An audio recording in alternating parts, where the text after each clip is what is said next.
Shining Wisdom's an adventure game I was really excited to get my hands on a few years ago. It deviates from every other installment that I knew of in the series, like the strategy-based combat of Shining Force or the first-person perspective dungeon crawling of Shining in the Darkness. Anything that carries over the 16-bit aesthetic to later consoles with the possibility of some CD-quality music automatically has my interest. And with only a few Saturn titles in my collection, I had really high hopes for this to be a great game. You play as a young man who's just become old enough to join the King's Guard. The game opens with you saying your goodbyes to your grandparents that have raised you since your father's death. He was apparently the country's previous hero that saved them all from a black dragon and certain doom, and people will constantly remind you that you are the son of Giles in practically every conversation you have. As you're heading off from home, you're given one last reminder about the art of acceleration, passed down through the generations of your bloodline. Before you can go, you have to show your grandfather that you've mastered this super fast speed, and the way this works is by tapping a controller button repeatedly. Based on the conversation here, I thought that this might be some kind of character building moment to establish some familial connectedness, but it turned out to be the origins of what was soon to become my worst nightmare. Mashing to speed up needs to be done regularly if you want to walk faster than a snail's crawl. And later on, it's no longer optional since it's required to use some items and magic. I really loathed this design choice. After you've gotten a taste of motoring around, it's really hard just to not use it. The normal walking speed is so slow that you're extremely vulnerable to attack by enemies outside of town. Furthermore, I found the tapping mechanic distracting. My attention was always torn between trying to reach the top speed of the literal human gear shifter at the top of the screen and trying to pay attention to where I was going or what was coming after me. At the very least, you can hold the acceleration button down once you get to max velocity to maintain it, but on the whole, I'm not sure who thought that this was a good idea. All this constant mashing did was make my hands tired and put wear and tear on my controller, and I can't understand why they didn't go for something like double tapping or holding a button to run instead. If they were trying to be different, they certainly achieved it, but it came at the expense of my enjoyment. There are some other control anomalies to address here, mostly to do with the control scheme in general. The Saturn controller has 6 buttons on the face, 2 shoulder buttons, start, and a D-pad. You tap B to run by default, which leaves 5 other whole buttons available for other stuff. Well, you might be surprised to learn that 4 of them do the exact same thing.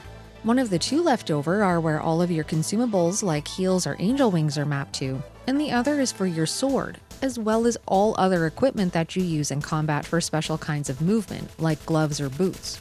In practice, this was agony. Let's say I wanted to jump over a pit. I had to go into my menu and equip the spring shoes. Then I'd have to tap B to power up my jump to make it across. And say there was a monster waiting for me on the other side that I wanted to attack.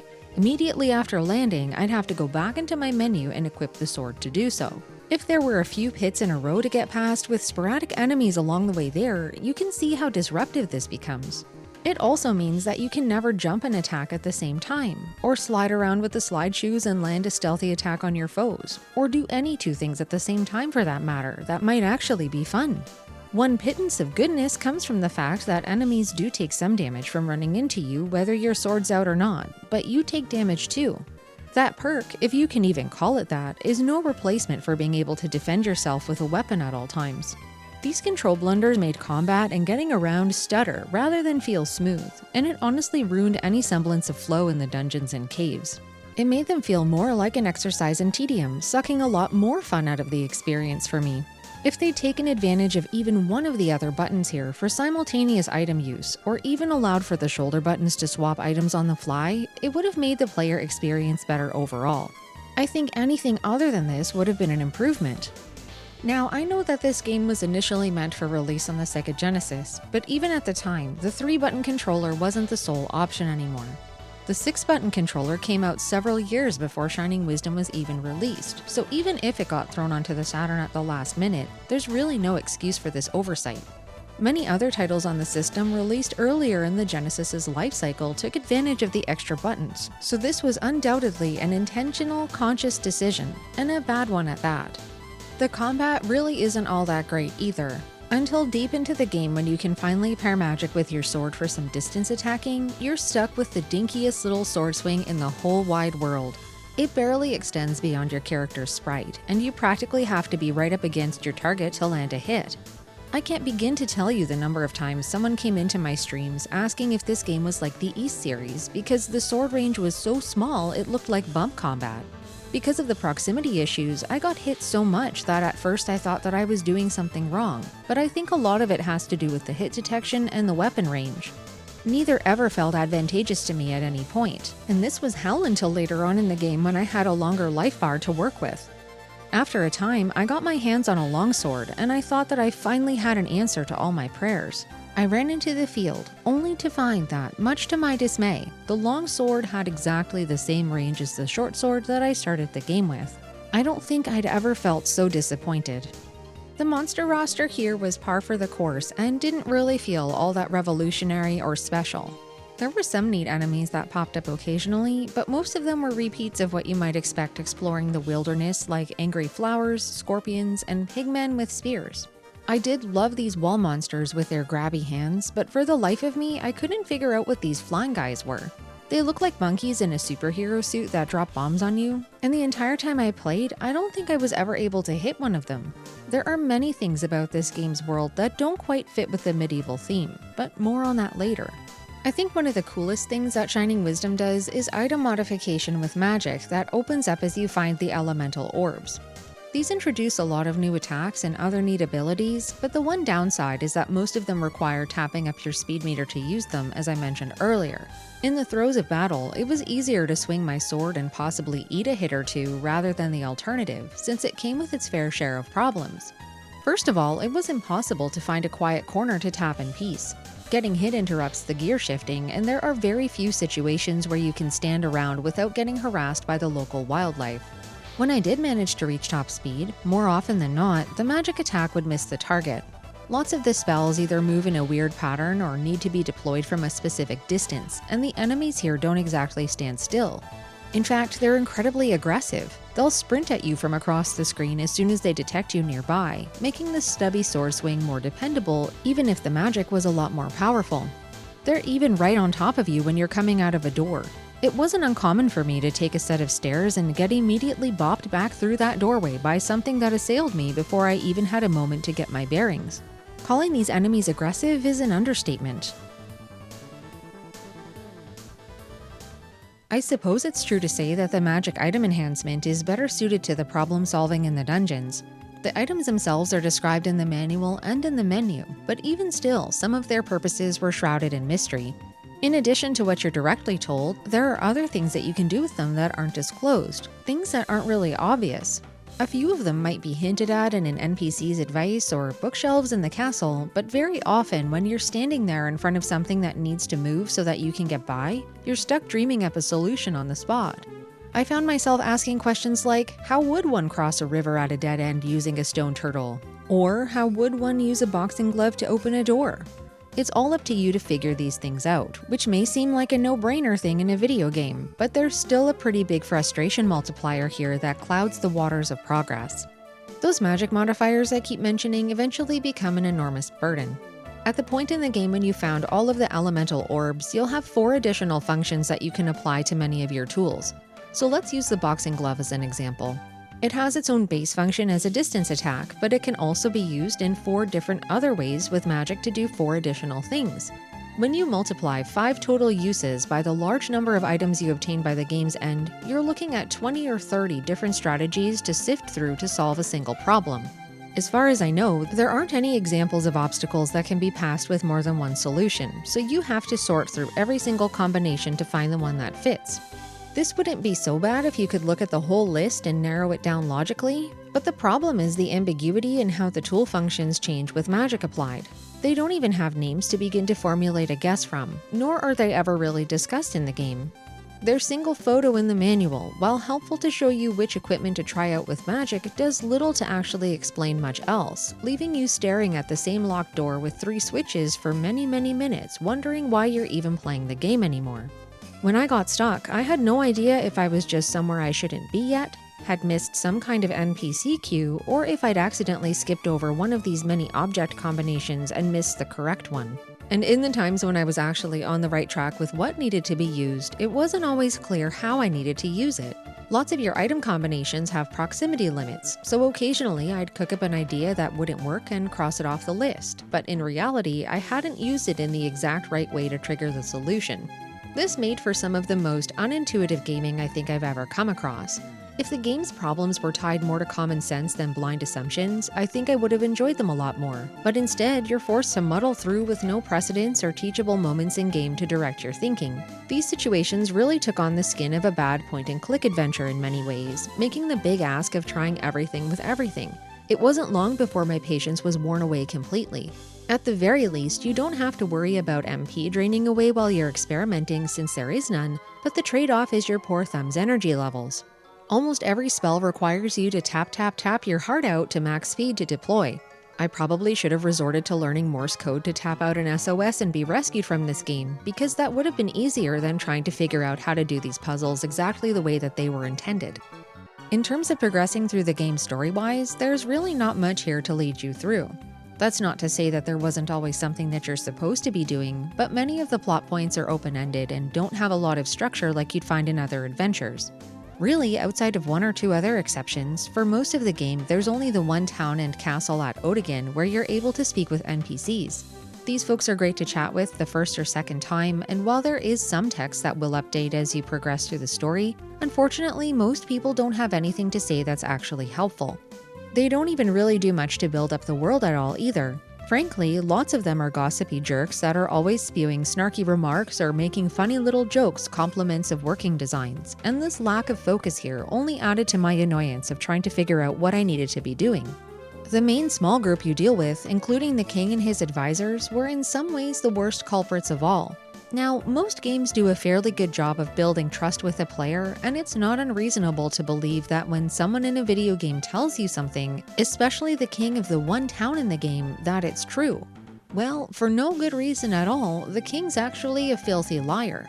Much of my struggle to figure out how to move forward came directly from several exchanges with him, where he was either misleading or straight up lied to me. In this one particular conversation, in so many words, he said that 3 dungeons in the western region of the map could be completed in any order. So, assuming this was true, I looked at my map and I identified some interesting places to check and busted into the first place I found expecting to be able to make some progress. And guess what? I got stuck. That issue I described earlier about not really knowing what I was doing wrong haunted my every failure. I wasn't sure if I needed to run through my list of combinations again, go back to town to talk to some NPCs for advice, start looking on the overworld for secrets in case there was a hidden item I needed, and the list of worries goes on and on. In the end, I retreated and poked my head into one of the other labyrinths. And guess what? That was the right thing to do because contrary to the king's statement, there is a correct order to completing these 3 objectives, as well as some other locations you have to go between them. I can't tell you how annoying this was. In this game, it's like every rule is only made to be broken. When you can't even trust what you're being told, that's a major inexcusable flaw. You might as well just be wandering around banging your head on Deborah Cliff until a tornado appears, but at least in Simon's Quest, the manual says that people will lie to you. Here, the king just fibs for no good reason, which cost me a lot of the confidence I'd built up by that point, as well as many hours of frustration focused on my own shortcomings when it wasn't really my fault at all. Even with all these barriers standing between me and my waning fun, I still enjoyed what the labyrinths had in store for me. They were pretty inventive and very clever for the most part. Lots of the obstacles I ran into here were things I'd never seen before in other games, like freezing bombs to delay their explosions, or throwing lightning magic into water to electrocute enemies. Once I figured out what you were supposed to be doing, most of the time it made for some good exploring. There was one major exception to the sentiment, and it's the fire dungeon. There are these huge rooms filled with fire that hurts you if you touch it, and in order to extinguish the flames, you have to stomp them out. The move only clears a really small radius at a time, and it took forever to find the correct path through these spaces. And yes, you have to tap up to maximum speed every single time to stomp because anything less won't work. The worst part is that if you accidentally do this too close to a cracked tile, you fall through the floor and have to make your way back up with every single inch of the room's fire respawning again for you to meticulously extinguish from the start. This isn't fun. I think the only thing that kept me from losing my mind getting through this game was the fact that you can change the music to anything that you like at any point. Honestly, the soundtrack didn't wow me. The music itself was good sometimes, but it didn't really fit what we were up to in a medieval land with swords and shields. It bordered on some prog rock, but it also sometimes sounded like wails or screeching.